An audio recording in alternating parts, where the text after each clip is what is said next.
अस्सलाम वालेकुम स्टूडेंट्स, आज का हमारा टॉपिक है nature of excretory product in relation to habitat. इससे रिलेटेड पार्ट 1 हम डिस्कस कर चुके हैं जिसका टाइटल था एक्सक्रीशन इन एनिमल। कल हमने ये समझा है, ये डिस्कस किया है कि एनिमल प्रोटीन और न्यूक्लिक एसिड की मेटाबॉलिज्म के नतीजे में अराइज करते हैं, रिलीज़ करते हैं अमाइनो ग्रुप। इसी अमाइनो ग्रुप का अमाइनो एसिड और नाइट्रोजनस बेसिस से जो रिलीज़ होना है कहलाता है डीएमिनेशन। लेकिन ये amino group as it is form में रिलीज़ नहीं होता, बल्कि इसको डिफरेंट फॉर्म में कन्वर्ट कर दिया जाता है। लाइक अमोनिया में कन्वर्ट कर दिया जाता है, कुछ एनिमल्स इसको यूरिया में कन्वर्ट करते हैं और कुछ एनिमल इसको यूरिक एसिड के फॉर्म में कन्वर्ट करते हैं। तो आज हम डिस्कस करेंगे कि जो लिविंग ऑर्गेनिज्म, ख़ास तौर पे जो एनिमल्स हैं, उनका एक्सक्रीटरी प्रोडक्ट का उनके हैबिटेट के साथ भी रिलेशन रहता है और वो किस तरह से। ये देखें, यहाँ पर हमने दोबारा से वो क्या लिखा है, अमाइनो ग्रुप लिखा है। अमाइनो ग्रुप में जो कुछ एनिमल्स हैं उसको कन्वर्ट करते हैं यूरिया में, कुछ कन्वर्ट करते हैं अमोनिया में, कुछ कन्वर्ट करते हैं यूरिया में और कुछ कन्वर्ट करते हैं यूरिक एसिड में।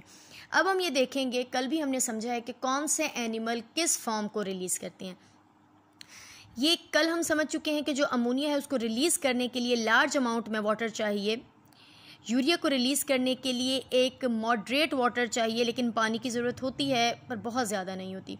नंबर 3 यूरिक एसिड बहुत ही कम अमाउंट के साथ, बहुत ही मिनिमम अमाउंट के साथ वाटर के रिलीज़ होता है, बॉडी से एलिमिनेट होता है, एक्सक्रीट आउट होता है यूरिक एसिड।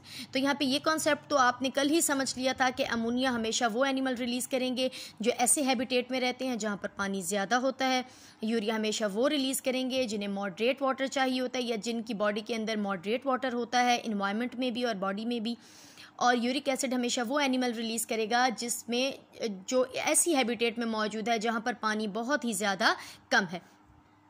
अब हम ये देखेंगे कि कौन से प्रोडक्ट को रिलीज़ करने के लिए कितना अमाउंट ऑफ वाटर रिक्वायर्ड है। अमोनिया को रिलीज़ करने के लिए 500 ml वाटर रिक्वायर्ड होता है, जस्ट 1 ग्राम अमोनिया को बॉडी से बाहर एक्सक्रीट आउट करने के लिए। सिंपल 500 ml 500 ml वाटर चाहिए होता है सिर्फ 1 ग्राम अमोनिया को बाहर रिलीज़ करने के लिए। तो सिंपल ये वही एनिमल ही कर सकते हैं जो ऐसे हैबिटेट में रहते हैं जिनका एनवायरनमेंट हाइपोटोनिक है, यानी कि उनकी ऑस्मोरेगुलेशन भी इस तरह से होती रहेगी और एक्सक्रीशन भी होती रहेगी, पानी भी ज़्यादा से ज़्यादा बॉडी से बाहर चला जाएगा और एक्सक्रीट आउट भी हो जाएगा waste, metabolic waste. Number 2 urea को बॉडी से बाहर रिलीज़ करने के लिए मॉडरेट वाटर चाहिए, यानी कि वो कितना पानी चाहिए, 50 ml चाहिए होता है यूरिया को बॉडी से बाहर रिलीज़ करने के लिए। कितने ग्राम, 1 ग्राम यूरिया को बाहर भेजने के लिए, बॉडी से बाहर एक्सक्रीट आउट करने के लिए 50 ml वाटर रिक्वायर्ड है। नंबर 3 अगर हम बात करते हैं यूरिक एसिड की, तो आपको पता है ये वो एनिमल रिलीज़ करते हैं जिनके एनवायरनमेंट में ही पानी कम है, जिनकी बॉडी के अंदर भी पानी कम है। और वो कितना वाटर रिक्वायर्ड होता है, उन्हें जस्ट 1 ml वाटर रिक्वायर्ड है 1 ग्राम यूरिक एसिड को रिलीज़ करने के लिए।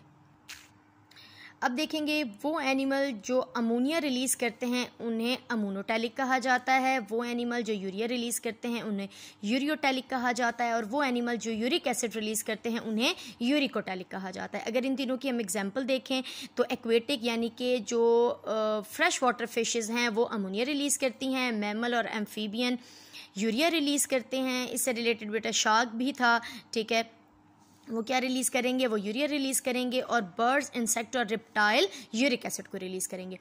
अब अगर हम पेपर के पॉइंट ऑफ व्यू से देखें तो ये एक लॉन्ग क्वेश्चन है, तो जिसमें आपको ओवरऑल अमोनिया, यूरिया और यूरिक एसिड तीनों के बारे में डिस्कस करना होगा। इससे रिलेटेड MCQs भी आ जाते हैं, जैसे कि 1 ग्राम अमोनिया को रिलीज़ करने के लिए कितना वाटर रिक्वायर्ड है, तो वो जो सही ऑप्शन है, करेक्ट ऑप्शन है, वो है 500 ml। इसके अलावा किसी दो का डिफरेंस भी पूछा जा सकता है, what is the difference between ureotelic and uricotelic. तो आपने इस टॉपिक को बहुत ही अच्छे से समझना है, लॉन्ग क्वेश्चन के लिए भी, MCQs के लिए भी और शॉर्ट क्वेश्चन के लिए भी। अब यहाँ पर हम डिस्कस करेंगे नाइट्रोजन के बारे में कि nitrogen as it is form में क्यों रिलीज़ नहीं हो सकता और ये बॉडी के लिए कितना हार्मफुल है। अगर नाइट्रोजन को नाइट्रोजन की ही फॉर्म में रखा जाए तो वो बहुत ही जल्दी प्लाज्मा के अंदर, यानी कि हमारे ब्लड के प्लाज्मा के अंदर डिज़ोल्व हो जाएगा। नंबर 2 ये हाईली टॉक्सिक होता है, ये इतना टॉक्सिक है कि अगर ये ब्रेन सेल्स में चला जाए, यानी कि बॉडी के अंदर रिलीज़ होने लग जाए, तो ये ब्रेन सेल के अंदर जाकर स्टोर जब होगा तो कन्वर्जन यानी कि झटके लगना शुरू हो जाएंगे। इवन जो बॉडी है वो कोमा में जा सकती है और आपको पता है कोमा के बाद डेथ हो जाती है। तो अब जो नाइट्रोजन है उसको एज इट इज़ फॉर्म में हम क्यों नहीं रिलीज़ कर सकते, ये उसका आंसर है बेटा। अगर कहीं शॉर्ट क्वेश्चन आता है कि हम नाइट्रोजन को नाइट्रोजन की फॉर्म में रिलीज़ क्यों नहीं करते, तो उसके आंसर के 3 पॉइंट्स हैं। नंबर 1 कि ये इतना ज़्यादा डिज़ोल्व हो जाता है प्लाज्मा में, क्विकली डिज़ोल्व हो जाता है कि दोबारा से इसको आप कह सकते हैं जमा करके दोबारा बॉडी से बाहर रिलीज़ करना बहुत ज़्यादा मुश्किल हो जाता है। नंबर 2 ये हाईली टॉक्सिक है। अगर इतना ज़्यादा टॉक्सिक है कि अगर ये ब्रेन सेल में जमा होता है तो कन्वर्जन यानी कि झटके लगना शुरू हो जाते हैं, बॉडी कोमा में चली जाती है और इवन डेथ भी हो सकती है। नंबर 3 इसके अलावा ना ये रीयूजेबल है, यानी कि हम इसे किसी दूसरे प्रोडक्ट में भी यूज़ नहीं कर सकते और ना ही इसको रिसाइकल करके दोबारा प्रोटीन या अमाइनो एसिड या नाइट्रोजनस बेस बना सकते हैं। और बेटा इस टॉपिक के लास्ट में एक बहुत ही इंपॉर्टेंट एमसीक्यू या आप शॉर्ट क्वेश्चन कह सकते हैं कि नाइट्रोजन किस किस फॉर्म में रिलीज़ होता है और कितनी कितनी क्वांटिटी में।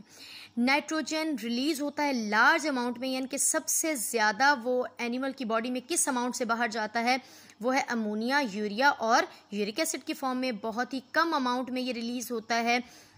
बेटा कहने का मकसद ये है कि नाइट्रोजन जब अपनी फॉर्म को चेंज करता है तो उसकी कौन कौन सी फॉर्म कितनी क्वांटिटी में बाहर जाती है।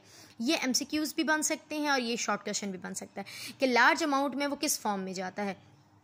अमोनिया, यूरिया और यूरिक एसिड की फॉर्म में, लेस क्वांटिटी में, बहुत ही कम मिकदार में किस फॉर्म में बॉडी से बाहर जाता है, क्रिएटिन, क्रिएटिनिन और टीएमओ की फॉर्म में, ट्राइमिथाइल अमाइनो ऑक्साइड की फॉर्म में। बहुत ही कम क्वांटिटी में ये रिलीज़ होता है बॉडी से, जो कि कहाँ से आ रहा है, जिसका सोर्स क्या है, प्यूराइन और पैरामाइडिन। बेटा ये नाइट्रोजनस बेसिस हैं। जब ये इनकी मेटाबॉलिज्म होती है तो जो नाइट्रोजन निकलता है, जो नाइट्रोजन की फॉर्म रिलीज होती है वो है हाइपोजेंथिन, जेंथिनिन, एलेंटॉन, यूरिया, यूरिक एसिड और अमोनिया। तो आई होप आप लोगों को समझ आ गई होगी ये टॉपिक। बेटा ये लॉन्ग क्वेश्चन है, बहुत ही अच्छे से समझना है और अगर कोई इशू है, कहीं कोई पॉइंट समझ नहीं आ रहा है तो मुझे आप लोगों ने इनबॉक्स करना है मैसेज।